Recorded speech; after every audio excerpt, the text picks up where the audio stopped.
Today, let's talk about the handstand line. So most people's handstand to start with is going to look something like this. So more of a banana position. But where they want to get to is somewhere like this.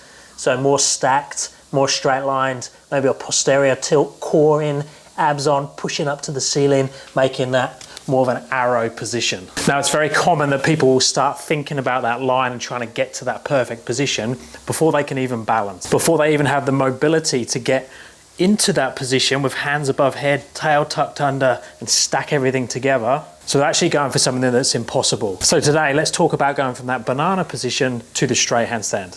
So we first need to think about why are we in that banana position to start with.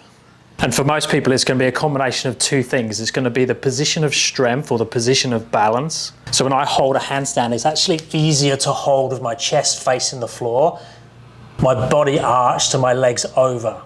One, because we're stronger in this position than we are in this position. We have more room for error because I can move around there. And the position we're trying to balance stays as one piece, but it's also squished and it's closer to the floor. If I try and stand in this real tall position, it's actually really hard to hold here without falling over.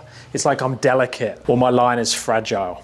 And if we compress that, it's the opposite. And then we have the mobility. So most people actually can't place their hands over their head with their biceps by their ears while maintaining this tucked under position in the pelvis, looking up towards the hands and being able to breathe, talk, let alone balance in this position. Now, when I've got a certain amount of balance control, I can play around with the position. So I can balance down here in this bananaed, very low bent arm position. And I can also balance in this tall position. So I can play around with the in-between without falling over.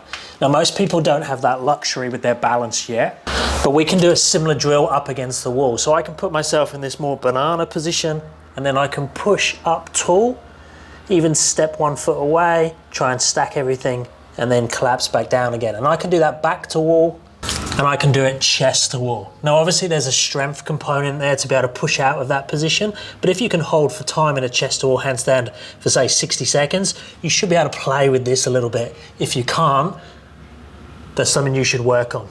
Then we can start addressing those things. So one of the best things you can do mobility wise is to hang. I'd recommend you hang every day with your hands shoulder width apart. Trying to relax as much as possible. Now, this isn't ideal because my feet are on the floor.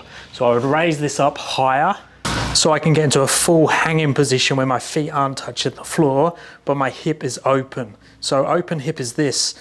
This is a closed hip. So ideally we'd be in that open hip position. We can go in a posterior tilt, so I've got my glutes on and my abs on slightly to tuck under.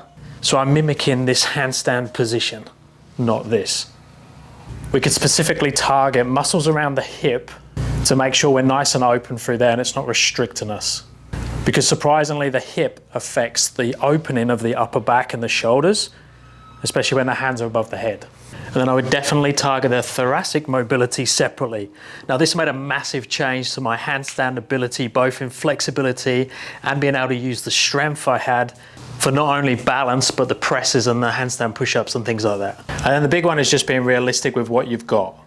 So what flexibility do you currently have and what balance do you currently have? So it might be if you can hold a freestanding handstand and flexibility wise, you can go from this to this, or it might be this, but now look, my legs are actually apart, but that's easier mobility wise. So I can get into an okay position that's better than this, but it's not this yet.